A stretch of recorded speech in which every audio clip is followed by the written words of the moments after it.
Hello అండి, welcome to all stories. ఇవాల్టి కథ ఆపద్ బాంధవ్యం. కథను రాసిన వారు గోపీచంద్. చలపతిరావు మామూలుగా ప్లేన్లో ప్రయాణం చేసే స్తోమత ఉన్నవాడు కాదు. 10 మంది పిల్లలున్న కుటుంబానికి చెందినవాడు. కొద్దో గొప్పో సంపాదిస్తున్న అతని తండ్రి ఇటీవలే మరణించాడు. పిల్లల్లోకి పెద్దవాడు అతనే అవటం వల్ల కుటుంబాన్ని ఈదవలసిన భారం అతని మీదే పడింది. అతను BA పాస్ అయ్యి ఉద్యోగం చేయకుండా ఊరికినే ఉంటున్నాడు. ఈనాటి యువకుడు అవటం వల్ల ఉదర పోషణ కంటే సంఘసేవ చేయాలనే తాపత్రయం కలిగిన వాడు. అతని తండ్రి బ్రతికున్నంత కాలం అతను ఏం చేసినా చేయకపోయినా జరిగిపోయింది. ఇప్పుడు కడుపు కోసం దేవులాట తప్పనిసరి అయింది. దానికి తగినట్టు ఢిల్లీలోని పబ్లిక్ సర్వీస్ కమిషన్ ఆ మధ్య పబ్లిసిటీ ఆఫీసర్ల పోస్ట్ కోసం అడ్వర్టైజ్ చేసింది. అతను అప్లై చేశాడు. ఆ పోస్టులు 2. ఒకటి ఉత్తరాది వాళ్ళకి ఇచ్చినా ఒక పోస్టు దక్షిణాది వాళ్ళకి ఇవ్వగలరనే ధైర్యంతో అప్లికేషన్ పెట్టుకున్నాడు. అతను అనుకున్నట్టే ఇంటర్వ్యూ వచ్చింది. కానీ ఢిల్లీ వెళ్ళి రావటానికి డబ్బేది? డబ్బు కోసం చాలా ప్రయత్నించాడు, కానీ పుట్టలేదు. ఇక ఎల్లుండి ఇంటర్వ్యూ అనగా ఒక స్నేహితుడు అతని దురావస్థ చూసి జాలిపడి డబ్బిచ్చాడు. అతనిది విజయవాడ దగ్గర ఒక గ్రామం. అప్పుడు రైల్లో ఢిల్లీకి బయలుదేరితే ఇంటర్వ్యూ సమయానికి అందుకోలేడు. అందుకని ప్లేన్లో వెళ్లాలని నిర్ణయించుకున్నాడు. హైదరాబాద్ వరకు రైల్లో వెళ్ళి అక్కడ దిగి ఏరోడ్రోమ్కి వెళ్ళాడు. ఇక ప్లేన్ రావటానికి 1 గంట టైం ఉంది. జనం హడావిడిగా తిరుగుతున్నారు. కొంతమంది ప్రయాణికులు సామాన్లు తూకం వేయించుకుంటున్నారు. కొంతమంది ఒక హాల్లో కాఫీలు డ్రింకులు తాగుతున్నారు. ఎదురుగా ఉన్న హాలు విరామ సమయంలో ప్రయాణికులు విశ్రాంతి తీసుకునేది. అక్కడికి వెళ్ళి కూర్చున్నాడు చలపతిరావు. అక్కడ స్త్రీలు పురుషులు చాలా మంది ఉన్నారు. ప్రజల్లో ఎవరికి వారికి ప్లేన్లో ప్రయాణం చేయాలనే కుతూహలం ఉంటుంది. కానీ తీరా ప్రయాణం దగ్గర పడేసరికి ఏమవుతుందో అనే భీతి ఒకటి పట్టుకుంటుంది. అందుకని అక్కడ కూర్చున్న ఎవ్వరి ముఖం మామూలు ముఖంలా లేదు. ఏ ముఖంలోనూ నెత్తురు చుక్క లేకపోగా విపరీతమైన టెన్షన్ కొట్టొచ్చినట్టు కనిపిస్తూ ఉంది. వారిని చూస్తుంటే నవ్వొచ్చింది చలపతిరావుకి. వారిలో ప్రభుత్వంలో పెద్ద ఉద్యోగం చేసే ఆఫీసర్ ఒకరున్నారు. వారు చండశాసనులని ప్రతిదీ. వారి పేరు చెబితే చాలు మిగిలిన ఆఫీసర్లంతా హడలిపోతుంటారు. అటువంటి వారు కూడా చేతిలో ముంత పట్టుకొని తన సమాధికి నడిచిపోతున్నట్టు ముఖం పెట్టుకొని కూర్చోవటం చలపతిరావుకి చోద్యంగా కనిపించింది. ఒట్టప్పుడు ఎంత అహంకారం ఉన్నా ఆపద ఎదుర్కొంటున్నప్పుడు అందరికీ భయం ఒకటే అవటం చిత్రంగా తోచింది చలపతిరావుకి. తన చుట్టూ ఉన్న ముఖాలను పరికిస్తూ కూర్చున్నాడు. అంతలో ఒక యువతి ప్రవేశించింది హాల్లోకి. చేతిలో బ్యాగ్ పట్టుకొని ఎత్తైన మడమలు కలిగిన బూట్లు తొడుక్కొని బాబ్డ్ హెయిర్తో ఆమె చాలా ఫ్యాషనబుల్గా ఉంది. ఒక 25 ఏళ్ల వయసు ఉండొచ్చు. ముఖం మంచి వర్చస్సు కలిగిన మొహం. ఆ ముఖం కూడా కొద్దిసేపట్లో కళావిహీనం అయిపోతుంది కాబోలు అని విచారపడ్డాడు చలపతిరావు. ఆమె అటూ ఇటూ చూసింది. నిజంగా అవి లేడి చూపులే. అందరూ ఆమె వంకే చూస్తున్నారు. ఆమె చూపు చలపతిరావు మీద పడింది. చలపతిరావు కూర్చున్న కుషన్లోనే స్థలం ఉంది. ఆమె నిస్సంకోచంగా వచ్చి ఆ స్థలంలో కూర్చుంది. అంటే చలపతిరావు పక్కనే కూర్చున్నదన్నమాట. ఇంకేముంది, అంతకు ముందు తన చుట్టూ కూర్చున్న వారి ముఖాలు చూసి తనలో తాను నవ్వుకుంటున్న చలపతిరావు అస్థిమిత స్థితిలోకి పడిపోయాడు. ఆమె దగ్గరకు రాగానే సువాసనలు గుప్పున ఎగబడినాయి. అతని తల తిరిగింది. పక్కన కూర్చున్న ఆమెను చూడాలని ఉంది చలపతిరావుకి. కానీ చూడలేకపోయాడు. నరాలు బిగువెక్కినాయి. అప్పుడు తన ముఖం కూడా తన చుట్టూ ఉన్న అందరి ముఖాల మాదిరిగానే ఉండుంటుంది కాబోలు అనుకున్నాడు. నవ్వుకోలేకపోయాడు. కానీ ఆమెను పలకరించాలని ఉంది. ఎక్కడికి వెళ్తుందో కనుక్కోవాలని ఉంది. బట్లర్ వచ్చి డ్రింక్స్ కావాలా అని అడిగాడు. ఆమె ఒక డ్రింక్ ఆర్డర్ ఇచ్చింది. వెళ్ళిపోతున్న బట్లర్ని పిలిచి నాకు కూడా ఒకటి పట్టుకురా అన్నాడు చలపతిరావు. ఆ విధంగా మాట కలిపి తమరెక్కడికి వెళ్తున్నారు అని అడిగాడు. ఆమె మాట్లాడలేదు. పైగా ముఖం అటు తిప్పు కూర్చుంది. ఏం చేసేటట్టు? మళ్ళీ అడిగితే ఏమంటుందో? చీదరించుకోవచ్చు. బట్లర్ డ్రింకులు తెచ్చాడు. ఆమెతో పాటు అతను తాగాడు. డ్రింకులకు ఏరోడ్రోమ్లో మిగిలిన చోట్ల కంటే ఎక్కువ తీసుకుంటారని విన్నాడు. ఎంతివ్వాలి? ఎంత అని బట్లర్ని అడిగితే, అసలే తన మీద సద్భావం లేని ఆమె దృష్టిలో మరీ హీనపడిపోతానేమో అని భయపడ్డాడు. ఎవరి పల్లెటూరి గామార్ అనుకుంటుందేమో. ఆమె డబ్బిచ్చే వరకు ఊరుకొని ఆమె ఇచ్చినంతా ఇచ్చి ఒక్క నిట్టూర్పు పిడిచాడు. ప్లేన్ వచ్చింది. లౌడ్ స్పీకర్లు ఢిల్లీ వెళ్లే ప్రయాణికులు వెళ్లి కూర్చోవచ్చని అనౌన్స్ చేసినాయి. అంతా బయలుదేరారు. ఆమె చకచకా నడిచి వెళ్తున్న తీరులో ఇతరుల్లో కనిపిస్తున్న సంకోచం గాని భయం గాని ఏ కొసానా లేదు. ఆప్తమిత్రుని సందర్శనానికి వెళ్తున్నంత సంతోషంగా వెళ్ళింది. చలపతిరావు నెమ్మదిగా వెళ్ళాడు. ప్లేన్ ఎక్కాడు. ఎయిర్ హోస్టెస్ అతని చేతిలో ఉన్న కాగితం ముక్క పరిశీలించి సీటు చూపించింది. ఆ సీట్ ఆమె పక్క సీటే. ఆ సీట్ దాటి వెళ్ళి తనకు నిర్దేశించిన సీట్లో కూర్చున్నాడు. ఆమె అతన్ని చాలా నిరసనగా చూసింది. ఈ పల్లెటూరు గామార్ ఇక్కడికి కూడా వచ్చాడే అని గాని అనుకుంటుందా అనుకొని కోపం వచ్చి రాచుకుంటూ వెళ్ళి తన సీట్లో కూర్చున్నాడు. ప్లేన్ కదిలింది. అతను పక్క కిటికీలోంచి బయటకు చూస్తూ కూర్చుంటే ఆమె తనలోకి తాను చూసుకుంటూ కూర్చుంది. ఆమె సీటుకు ఉన్న బెల్టు నడుముకు చుట్టుకుంది. అతను చుట్టుకున్నాడు. బయటకు చూస్తుంటే కళ్ళు తిరుగుతున్నట్టు అనిపించింది. చూపులు తిప్పుకొని కూర్చున్నాడు. ఎయిర్ హోస్టెస్ ఒక పళ్ళెంలో పిప్పర్మెంట్లు చాక్లెట్లు పోసుకొని వచ్చి అందించింది. అతను ఆమె వంక చూశాడు. ఒక చాక్లెట్ తీసుకుంది. అది కూడా పళ్ళెంలో ఉన్న రకాలన్నింటిలోకి చిన్నది. అతనికి చాలా తీసుకోవాలనిపించింది, కానీ ఒక్కటే తీసుకున్నాడు. అది చాక్లెటే. అది అన్నింట్లోకి చిన్నదే. అన్నీ ఆమె చేస్తున్నట్టే చేస్తున్నందుకు తన మీద తనకు చీదర కలిగింది. విమానం చాలా ఎత్తున ఎగురుతూ ఉంది. ఎంతో కింద మేఘాలు దూది పింజల వలె కదులుతున్నాయి. చలపతిరావుకి చిత్రం అనిపించింది. భూమి మీద నుంచి చూస్తే మేఘాలు ఆకాశాన్ని అంటుకొని ప్రయాణం చేస్తున్నట్టు ఉంటాయి. అందుకనే రచయితలు ఆకాశాన్ని మేఘాలు అలుముకుంటున్నాయి అని రాస్తారు. ఇప్పుడు తను ఆకాశానికి మేఘాలకు మధ్య ఉన్నాడు. అసలు ఆకాశం అనేదే లేదు. ఆకాశం, గగనం, శూన్యం.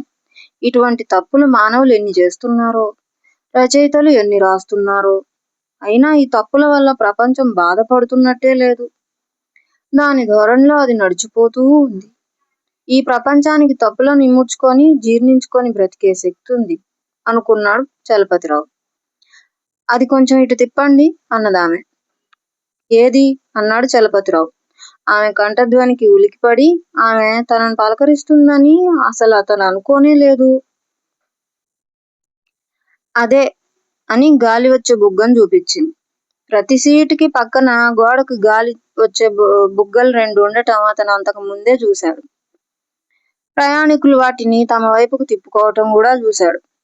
కానీ అతను వాటి జోలికి వెళ్ళదలుచుకోలేదు.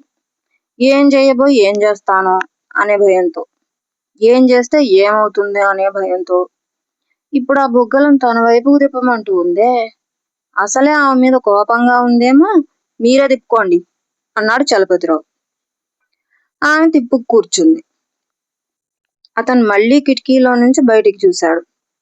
ఈసారి కాస్త ధైర్యం తెచ్చుకొని కిందకు చూశాడు.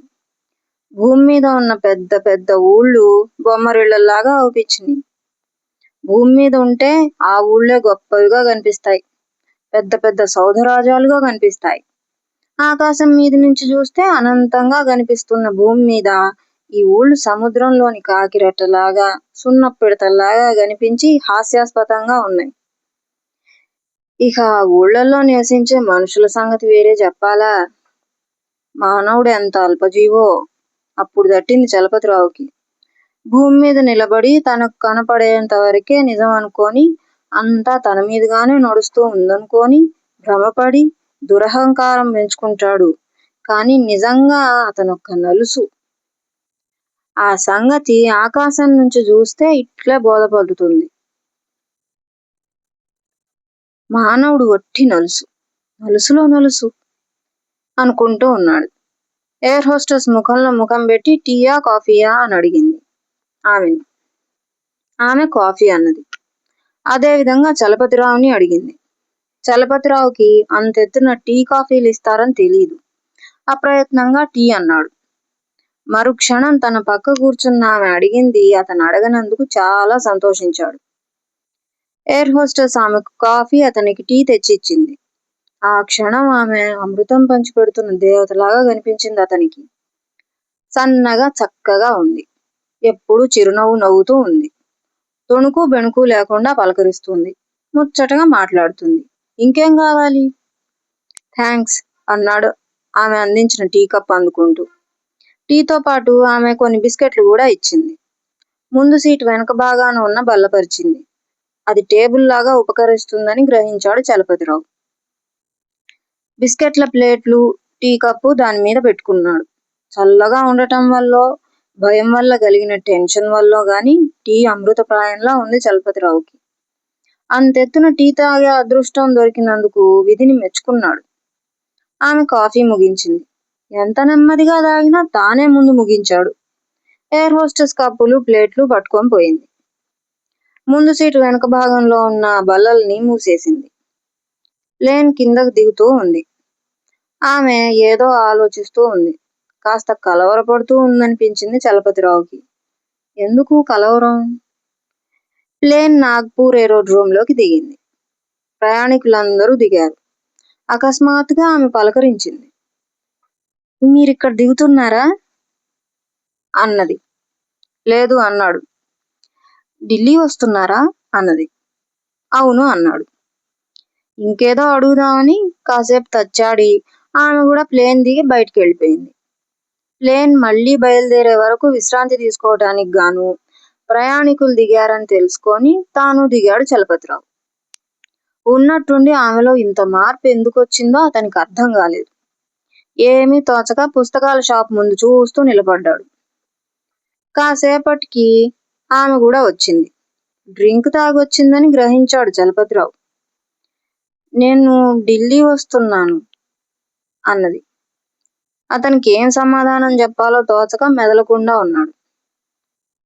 నాగ్పూర్ దాటిన తర్వాత ఇటీవలే ప్లేన్కి 2 సార్లు యాక్సిడెంట్ అయింది అన్నది. నేను పత్రికల్లో చదివాను అన్నాడు. ఈసారి అటువంటి ప్రమాదం ఏమీ జరగదు కదా అన్నది. ఆమెలో వచ్చిన మార్పుకు కారణం అతనికి లీలగా అర్థమైంది. ఎలా చెప్పగలం అన్నాడు. ఏదన్నా జరిగితే అన్నది. ఊరులు పోయిన దారినే మనము పోవాల్సి వస్తుంది అన్నాడు. ఆమె ముఖం వివర్ణమైంది. కళ్ళు చెమ్మగిలిని. అతనికి జాలి వేసింది. నవ్వుతూ అన్నాడు. ఏ ప్రమాదం జరగదులేండి. తనకు ఆ విషయం బాగా తెలిసినట్టు. జరగదా అని ఆతృతగా అడిగింది.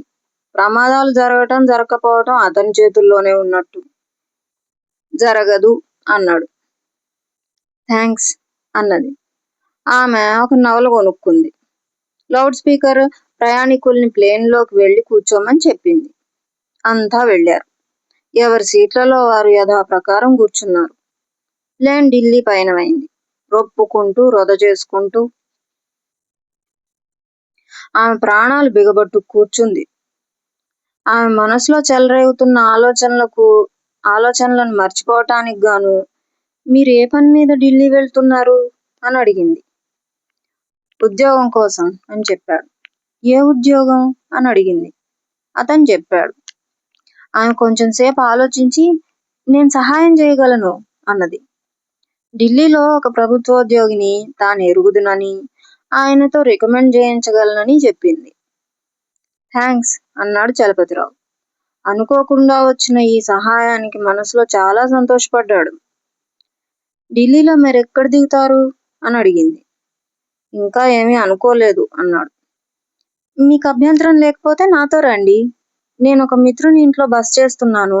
ఆయన సంతోషిస్తారు అన్నది. ఎందుకు మీకు శ్రమ? అడ్రస్ ఇస్తే నేనే మిమ్మల్ని వచ్చి కలుస్తాను అన్నాడు. శ్రమ ఏమీ లేదు.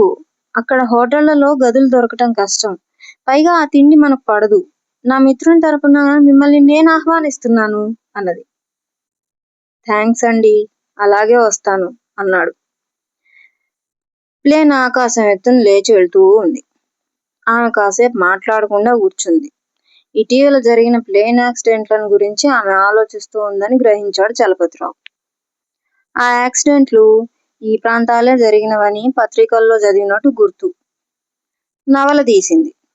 చదవబుద్ధి అయినట్లేదు. కిటికీలో నుంచి బయటికి చూస్తూ వాన కురుస్తున్నది అన్నది బాధాకరంగా. లేదు అన్నాడు చలపతిరావు తాను కిటికీలోంచి చూస్తూ.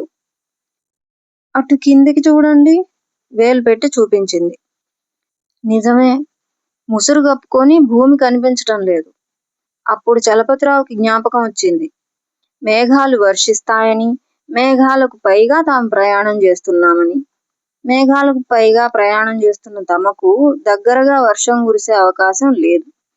విమానానికి భూమికి మధ్య స్థలంలో ఎక్కడి నుంచో వర్షం ప్రారంభమవుతుంది. ఈ దృశ్యం చిత్రంగా ఉంది చలపతిరావు మనసుకి. తాను వర్షానికి పైనున్నాడు, వర్షం కురిసే తన కింద.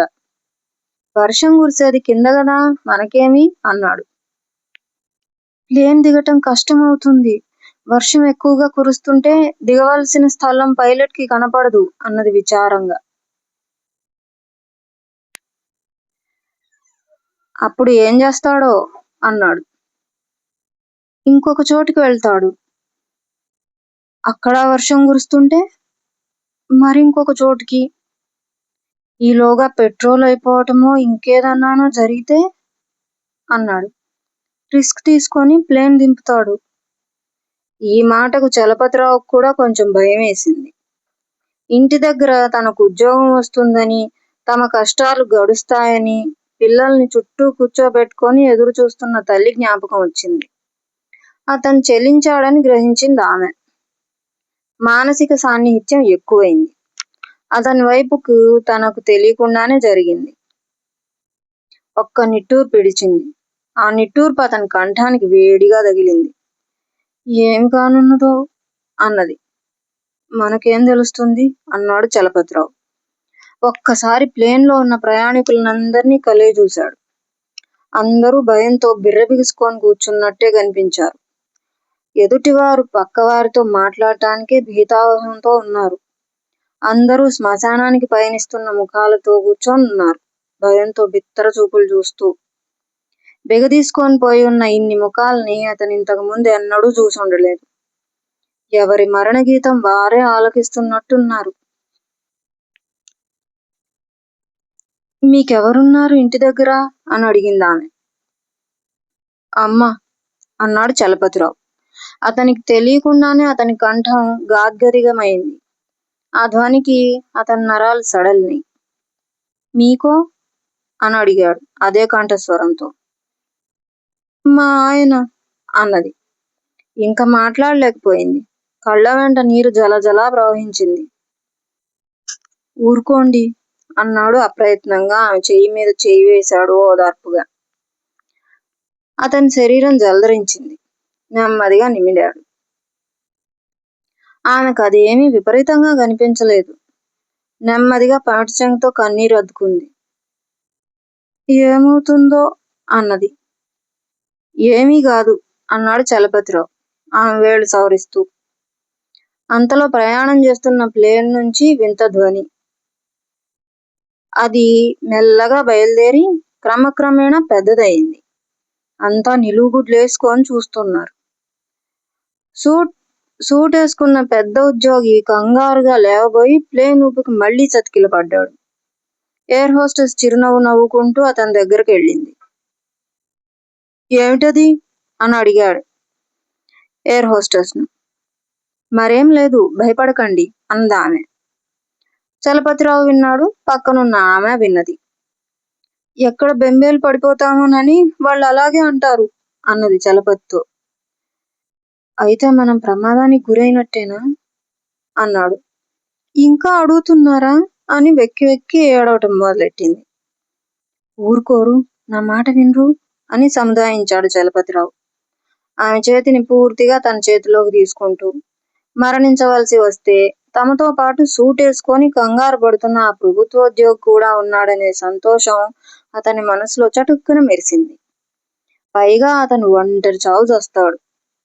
తన చేతిలో ఉన్న ఆమె చెయ్యి కదిలింది. మా ఆయన సంగతి మీకు చెప్పలేదు అన్నదామె.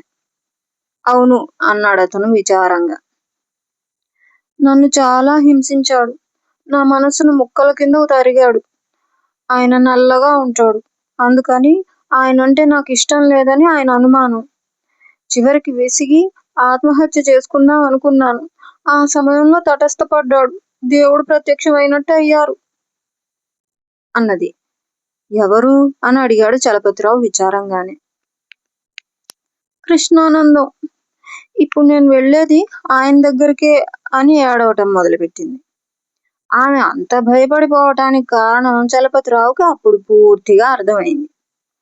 చేయి నిమురుకుంటూ వేళ్లు సవరిస్తూ ఎంతో ఇదిగా సముదాయించాడు.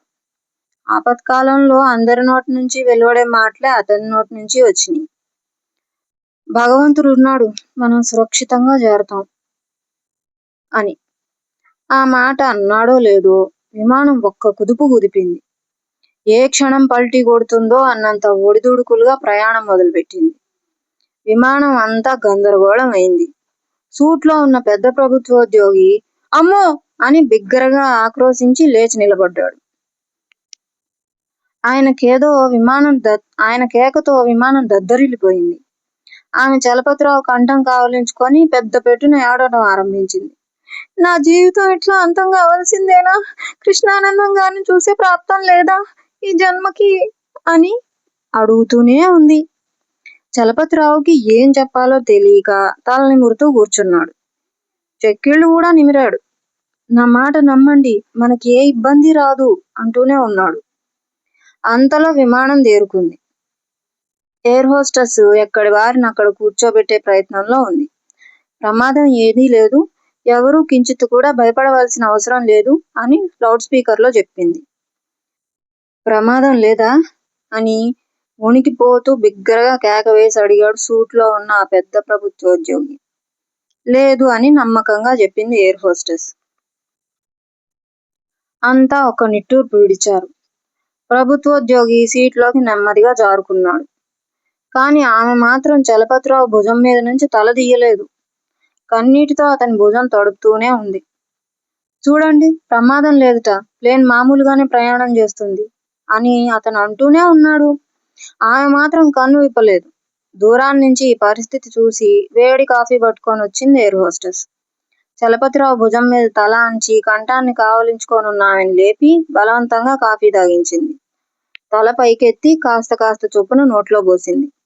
ఆమె తెప్పరిల్లి నేనెక్కడున్నాను అని అడిగింది. ఢిల్లీకి దగ్గరలో ఉన్నాం అని చెప్పింది ఎయిర్ హోస్టెస్. యాక్సిడెంట్ కాలేదా అని అడిగింది. యాక్సిడెంట్ అవటం ఎందుకు అని అడిగింది ఎయిర్ హోస్టెస్. నిజమేనా అన్నది. నిజమే అన్నది ఎయిర్ హోస్టెస్. ఆమె ఒక్కసారి ప్రయాణికులందరినీ తేరిపారా చూసింది. ప్రభుత్వోద్యోగి తన పక్కనున్న అతనితోనూ వెనకున్న అతనితోనూ చిరునవ్వు నవ్వుతూ ఏదో గంభీరంగా మాట్లాడుతున్నాడు.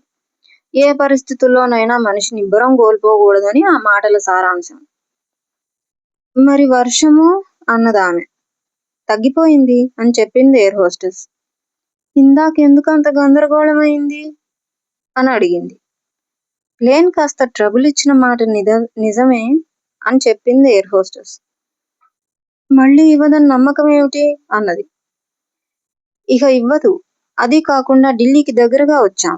ఇదిగో ప్లేన్ దిగుతోంది. ఇక కాస్త బెల్ట్ కట్టుకుంటారా అని చిరునవ్వు నవ్వుతూనే బెల్ట్ కట్టింది ఎయిర్ హోస్టెస్. చలపతిరావు తనకు తానుగానే బెల్ట్ కట్టుకున్నాడు. ఎయిర్ హోస్టెస్ చిరునవ్వు నవ్వుకుంటూ మరొక సీటు దగ్గరికి వెళ్ళింది. ప్రమాదం తప్పిందని తెలియగానే ఆమె క్షణంలో మారిపోయింది. ముఖంలోకి రక్తం ప్రవహించి మళ్ళీ కళకళలాడుతూ ఉంది. చెక్కిళ్ల మీద కన్నీటి దారుల సూయలు కనిపిస్తున్నా నునుపు తిరిగినాయి. కళ్ళు తేజస్తో తళతళలాడుతున్నాయి. చిరునవ్వు చిందిస్తూ ఉంది. ఆమెను పలకరించడానికి చలపతిరావుకి సంకోచం కలిగింది. క్షణంలో తనకు ఆమె దూరం అయినట్టు అనిపించింది. ఆమె అతన్ని క్రీగంట చూసి సిగ్గుపడింది. అంతలో చిరాకు పడి పమిట సర్దుకొని కూర్చుంది. కాస్త దూరంగా చిత్రం షూటింగ్ కి తయారు చేసుకుంటున్న మోడల్ సెట్ లాగా కనిపిస్తూనే ఉంది ఢిల్లీ. ప్లేన్ దిగుతూ ఉంది. పొలం నుంచి ఇంటికొచ్చే ఎడ్లబళ్ల జంటలాగా ఆవురుమంటూ దిగుతుంది. ఆహారాన్ని తన్నుకోవటానికి దిగే గ్రద్దలాగా దిగుతూ ఉందని కూడా అనుకోవచ్చు. చల్లని గాలి వీస్తూ ఉంది. త్వరలోనే ఢిల్లీలో ఆగబోతున్నాం గదా అని ఆమెను పలకరించడానికి ప్రయత్నించాడు చలపతిరావు. ఇంతకీ ఆమె పేరే తనకు తెలియదు. పేరైనా తెలుసుకుందామని అనుకున్నాడు. తెలుసుకుందామని అనుకోవటం కాదు, జరిగిన దాన్ని బట్టి ఆ బాధ్యత తన మీద ఉందనుకున్నాడు. కానీ అతనికి ఆ అవకాశం దొరకలేదు. ఆమె ఏదో ఆలోచించుకుంటూ తనలో తాను చిరునవ్వులను తలుపుకుంటూ ఉంది. చూడండి అన్నాడు. కానీ చూసేదేం లేదు. ఆమె పలకనే లేదు, పలకరించనూ లేదు. నెమ్మదిగా నవల తెరిచి చదువుకుంటూ ఉంది. ప్లేన్ ఆగింది. ప్రయాణికులు సురక్షితంగా చేరాం అనే సంతోషంతో గబగబా దిగారు. అందరికంటే ముందు ఆమె దిగింది. హడావిడిలో నవల మర్చిపోయింది.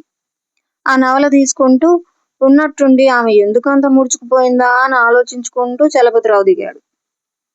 ఆమె ఎదురుగా ఒక యువకుడు మందహాసం చేసుకుంటూ వచ్చాడు. ఆ యువకుడిని చూసేటప్పటికీ ఆమె ఉప్పొంగిపోయింది. పరిసర ప్రాంతాలను మర్చిపోయి అతనికి చెయ్యి అందించింది. ఏదో మాట్లాడుతూ నించుంది. అతను ఇంతింత కళ్ళు చేసుకొని వింటున్నాడు. ప్లేన్ ప్రమాదాన్ని గురించి చెబుతూ ఉందని ఊహించాడు చలపతిరావు. గతించిన విషయం గనక నవ్వుతూ ఒక జానపద కథను వర్ణిస్తున్నట్టు చెబుతూ ఉండొచ్చు.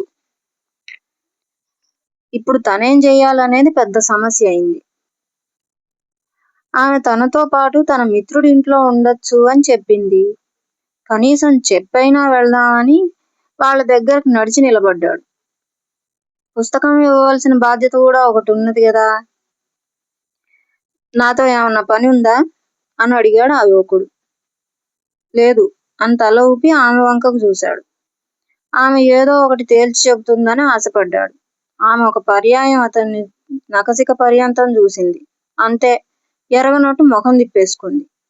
దగ్గరికి వెళ్ళి పుస్తకం మర్చిపోయారు అని అందించాడు. థ్యాంక్స్ అన్నది, మరిచిన సామాన్ తెచ్చిపెట్టిన ఏ పరాయి వాడినో అన్నట్టు. కారు బయటుంది, ఇక వెళ్దామా అని ఆమెను ఆ యువకుడు అడిగాడు. అలాగే అన్నదామె. అంతే, చలపతిరావు వంక తిరిగన్నా చూడలేదు.